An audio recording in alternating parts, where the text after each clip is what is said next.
Assalamualaikum warahmatullahi wabarakatuh. Solihah, alhamdulillah di kelas 5 ini pendidikan agama Islam jumpa dengan Ustazah Leli. Bagaimana kabarnya solihah hari ini? Semoga senantiasa semangat dan diberikan sehat oleh Allah Subhanahu wa Ta'ala. Baik solihah, sebelum pembelajaran kita mulai, kita berdoa dulu yuk. Bismillahirrahmanirrahim. Raditu billahi robba wa bil islami dina wa bi muhammadin nabiyya wa rasula. Rabbi zidni ilma warzuqni fahma. Amin. Untuk belajar hari ini kita akan belajar surat At-Tin. Baik solihah, kita baca surat At-Tin bersama-sama. Bismillahirrahmanirrahim. Wattini wazzaitun.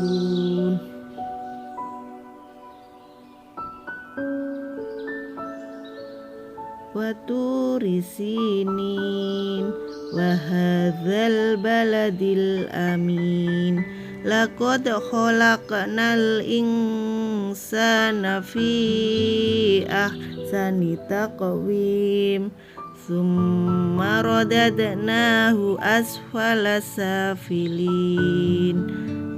Illal ladzina amanu wa amilus solihati falahum ajrun ghairu mamnun. Fama yukadzibuka ba'du biddin. Alaisallahu biahkamil hakimin. Artinya, 1. Demi buah tin dan buah zaitun. 2. Demi gunung Sinai. 3. Dan demi negeri Mekah yang aman ini. Sungguh kami telah menciptakan manusia dalam bentuk yang sebaik-baiknya. 5. Kemudian kami kembalikan dia ke tempat yang serendah-rendahnya. 6. Kecuali orang-orang yang beriman dan mengerjakan kebajikan, maka mereka akan mendapatkan pahala yang tidak ada putus-putusnya. Yang ketujuh, maka apa yang menyebabkan mereka mendustakanmu tentang hari pembalasan setelah adanya keterangan-keterangan itu?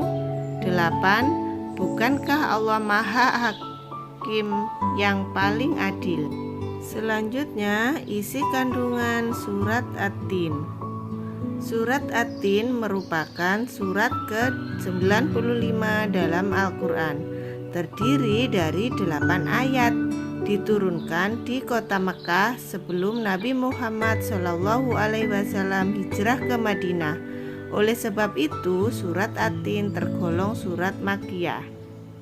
Nama surat ini diambil dari kata At-Tin yang terdapat pada ayat pertama yang artinya buah tin.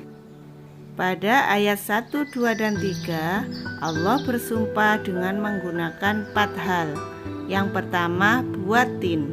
Yang kedua, buah zaitun. Yang ketiga, bukit Sinai. Dan yang keempat, al-balad al-amin. Yang pertama, dengan buah tin. Buah tin tumbuh di tempat bukit yang terletak di kota Damaskus, Suriah. Buah tin adalah buah yang enak dan lembut, serta memiliki banyak manfaat untuk kesehatan. Yang kedua, dengan buah zaitun.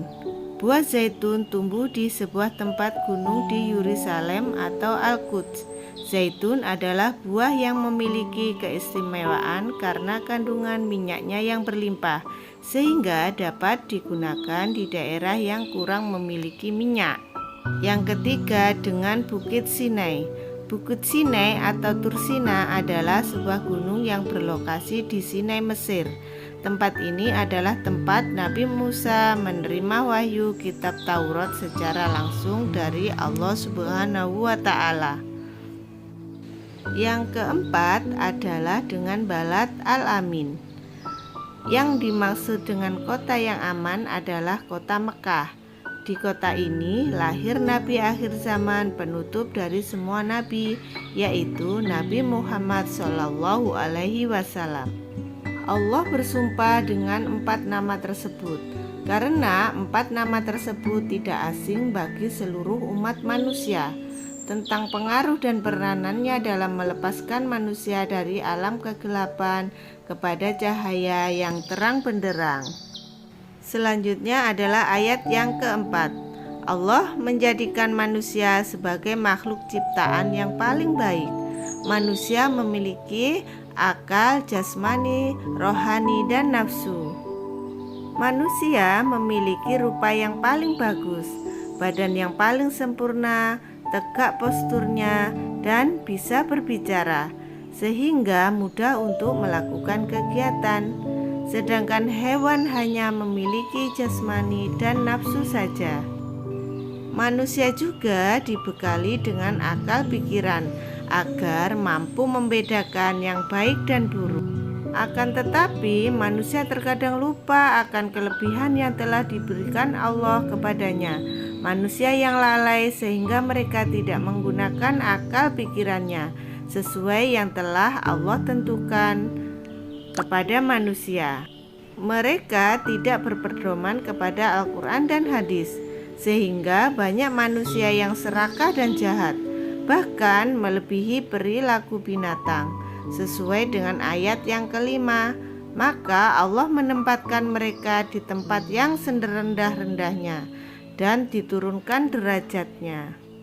Ayat yang keenam, Allah menegaskan bahwa Allah hanya akan memuliakan orang yang beriman dan beramal solih. Orang-orang yang beriman akan selalu beramal solih karena mereka tahu bahwa Allah akan memberikan balasan pahala yang tidak akan putus-putusnya. Orang-orang yang beriman itu di akhirat nanti akan mendapatkan balasan atas amal solih yang telah mereka lakukan selama hidup di dunia. Ayat yang ketujuh menjelaskan saat hari kiamat nanti ada hari pembalasan terhadap perbuatan manusia yang baik dan buruk. Manusia harusnya tidak meragukan hari pembalasan itu, karena Allah Subhanahu wa Ta'ala sudah menunjukkan bukti-buktinya. Allah memberikan akal kepada manusia untuk berpikir tentang ciptaannya dan hati untuk merasakan iman. Pertanyaan Allah untuk mengingatkan adanya hari kiamat agar manusia tidak lupa dan lalai. Yang terakhir adalah ayat yang ke-8, menjelaskan bahwa Allah adalah hakim yang maha adil, bahwa dialah hakim yang paling adil keputusannya di antara hakim-hakim yang adil lainnya. Allah memberikan keputusan atas segala persoalan. Tiada perbuatan walau sekecil atom pun yang dapat terlepas dari pengadilannya. Pengadilan Allah adalah sebaik-baik perbuatan keputusan. Nah, selanjutnya tugas untuk solih-solihah adalah silahkan tulis surat atin dan artinya. Selanjutnya foto kirim ke Ustazah Leli. Alhamdulillah, cukup sekian ya solih-solihah. Ustazah akhiri. Wassalamualaikum warahmatullahi wabarakatuh. Sampai jumpa di pembelajaran berikutnya.